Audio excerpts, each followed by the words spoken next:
Theatre owners சொல்ற விஷயங்கள் என்னன்னா, விஜய் படம் ஏதாவது ஒண்ணு வந்திருந்ததுன்னா எங்களுக்கு ரொம்ப லாபகரமா அமைஞ்சிருக்கும். நாங்களும் கொஞ்சம் நல்லா இருந்திருப்போம். விஜய் எடுத்த முடிவு தப்பு அப்படின்னு. ரைட். அது தியேட்டர்காரங்க அவங்க வருத்தத்தை சொந்த வருத்தத்தை சொல்லலாம்.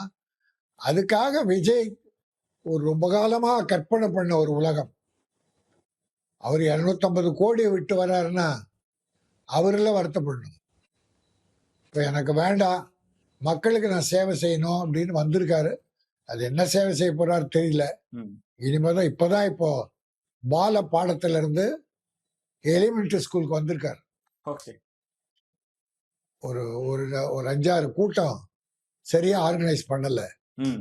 பட் இப்போ ஈரோடு நடந்த கூட்டம் நல்லா பண்ணியிருக்காரு. ம். ம். ம். ரொம்ப டிசிப்ளின்டா இருந்ததுன்னு சொன்னாங்க. அவ்வளவுதான்.